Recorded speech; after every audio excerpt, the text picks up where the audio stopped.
آپ کو معلوم ہے کہ ماہ ربیع الاول کا آغاز ہو چکا ہے۔ یہ ماہ مبارک حضور صلی اللہ علیہ وسلم کی سیرت مطہرہ سے ایک بڑا گہرا تعلق رکھتا ہے۔ حضور کی ولادت باسعادت بھی اسی ماہ مبارک میں ہوئی، اگرچہ تاریخ کے بارے میں اختلاف ہے۔ حضور کا انتقال بھی اس ماہ مبارک میں ہوا،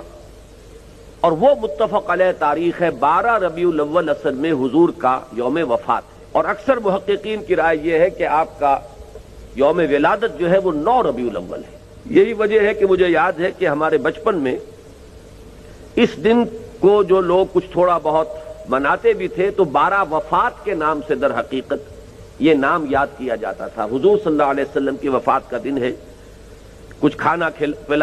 پکا کر کچھ غریبوں کو مساکین کو کھلانا،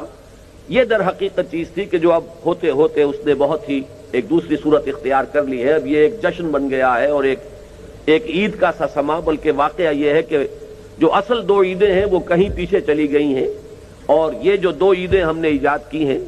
ایک عید میلاد النبی اور ایک عید استقلال، اگر ہم جائزہ لیں تو شاید یہ 2 جو ہیں یہ زیادہ فور گراؤنڈ میں آ چکی ہیں۔ لیکن یہ کہ جہاں تک آپ کی ولادت اور آپ کے وفات کا اس ماہ مبارک میں ہونا ہے وہ ثابت ہے۔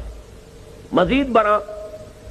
حضور کا ورود مدینہ منورہ میں بھی ماہ ربیع الاول میں ہوا ہے۔ اس پہلو سے اگر اس ماہ مبارک میں ہم سیرت النبی کے متعلق کا ایک خاص موضوع رکھیں، کسی تاریخ کے تعین کے بغیر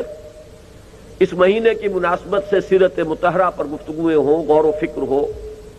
اور اس میں بھی عملی پہلو سامنے ہو، اتباع کا جذبہ ہو، سمجھنا سمجھانا اس لیے ہو کہ اس پر عمل کرنا ہے، تو یقیناً یہ چیز ہمارے لیے بہت مفید ہوگی اور ہمارے بہت سے امراض کا شاید اس سے مداوع ہو سکے۔